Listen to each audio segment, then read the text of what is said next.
All right, here we are in the middle of August. The summer movie season is winding down, and usually films that come out this time of year, you know, just kind of like they throw out there. There's maybe one or two tentpole movies that are still being considered, but Straight Outta Compton has had a lot of buzz for the longest time, and it's the story of N.W.A. And if you don't know what the abbreviation stands for, you can look it up because I don't want to get beaten up. I'm not going to say it.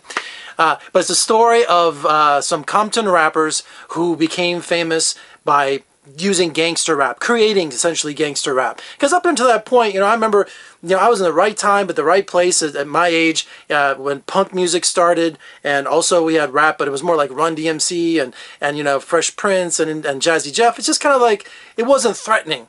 And then out of Compton came N.W.A. with F the Police and Straight Outta Compton, and just music that just not only just got people riled up and their senses going crazy, but it told a story of their plight, you know, of gang shootings, of robberies and all kinds of stuff, what it was like to live in the hood, you know, boys in the hood. And there was an honesty to it, you know, and there was also a backlash to it. So here we are, we have the story of N.W.A., which is Ice Cube and Dr. Dre, and their rise of power to their agent or their manager, Jerry Heller, played by Paul Giamatti. And, you know, it's the same old story. It really is. Not discounting their talent, not discounting the incredible rhymes that came out of Ice Cube and all of those guys and the music and the influence they had, but it's just the music industry in general. Look at me, I'm losing my voice. The music industry in general. This is like, I was expecting to see another behind the music, and there is that total element of behind the music in this film. In terms, you have you know, all these guys getting screwed over. You have Eazy-E, who's like, you know, he started his own record company, and the rest of the guys were like, hey, where's our contracts? What's going on here? Where's our money? And but the honesty in this movie is it's not just a biopic of N.W.A. and gangster rap. It comes from Dr. Dre. It comes from Ice Cube. There are conversations and scenes that only they know about. So you have this honesty, this really behind the scenes look of what really happened. Now, I'm in Las Vegas, so, you know, these guys came to Las Vegas a lot. You know, we have Snoop Dogg is in the movie, too, because we have the creation of Death Row Records, and Suge Knight, I'm going blank on the guy's name who plays Suge Knight, looks just like him. And Suge Knight, man, I think he's just ran over 2 people a few months ago. He's been called responsible for Tupac's death here in Las Vegas. I went on, like, this ghost tour, and there's a spot right by the Bally's Hotel where Tupac was killed, and Tupac. But just Suge Knight is a bigger-than-life, scary individual. I almost had to bleep myself. And just Dr. Dre and Ice Cube, all these guys go up against Suge Knight, and whew, I mean, I don't have the guts for that. I mean, Death Row Records is exactly what that stands for, because this guy, nothing stood in his way. But he was behind, you know, Tupac. He was behind Snoop Dogg. He was behind all these incredible rap artists. But, of course, the bigger they are, the harder they fall.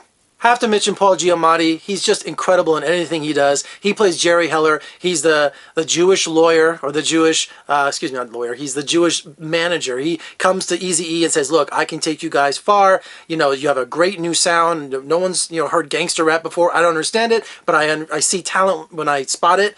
And it's about their rise and about him managing and all the money, but it's not supposed to go where, you know, it's not going to where it's supposed to be. Now, casting this film, you have to get Dr. Dre, you have to get Ice Cube, you have to get everybody who can portray these guys 20-something years ago. And get this, you know, Ice Cube's own son, O'Shea Jackson Jr., plays Ice Cube. And he's got that snarl, he's got that smile. You can just totally tell it's Ice Cube's kid.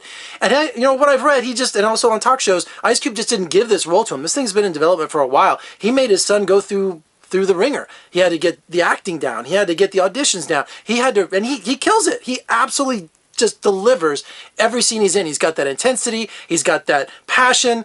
It just shows it runs in the family. We also have Corey Hawkins, who's Dr. Dre, and also, is it Jason Miller? Am I going blank? Jason Mitchell, I'm sorry, playing Eazy-E.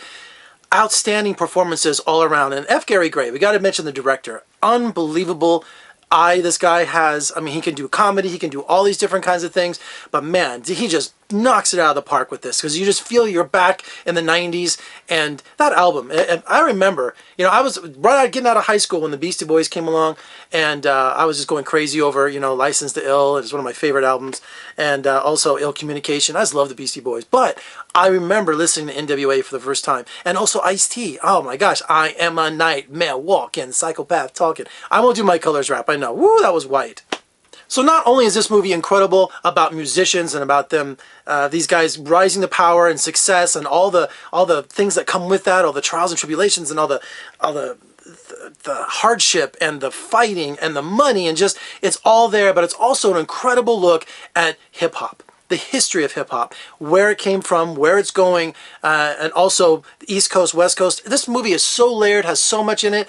The only thing that I was kind of disappointed on is that I know, like, when I remember this was going on back in the day, that Tipper Gore, you know, Vice President Gore's wife, had this whole parental thing going on because they were trying to stop rap music and the influence, because, you know, they're doing F the police, and their lyrics were really inflammatory. But you know what? They were right. They were behind the First Amendment. But the movie didn't really show any kind of the Senate hearings or the fights they had. They showed a brief thing where they were crushing the records and Eazy goes, they can do what they want with them. They paid for them, you know. But I just wanted to see a little bit more of that. But then people would say, well, wait a minute, this is not about, you know, that's getting off. It was more about the guys and, you know, how they broke up and how they came back together again. And it is an amazing story. It really is. And you just got to applaud these guys for what they've been through. And this is 20-something years later now. So look at Ice Cube. I've interviewed him a couple, you know, 3 or 4 times.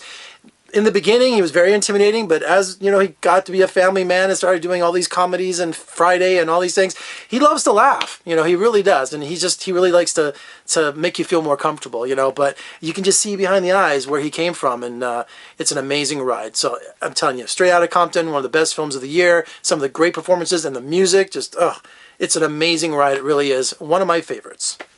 All right, for more reviews and interviews, surf on over to my website at vegasfilmcritic.com. Check out my podcast on iTunes, and please comment below. Love to know what you think. Also share this video and also subscribe. I would greatly appreciate it.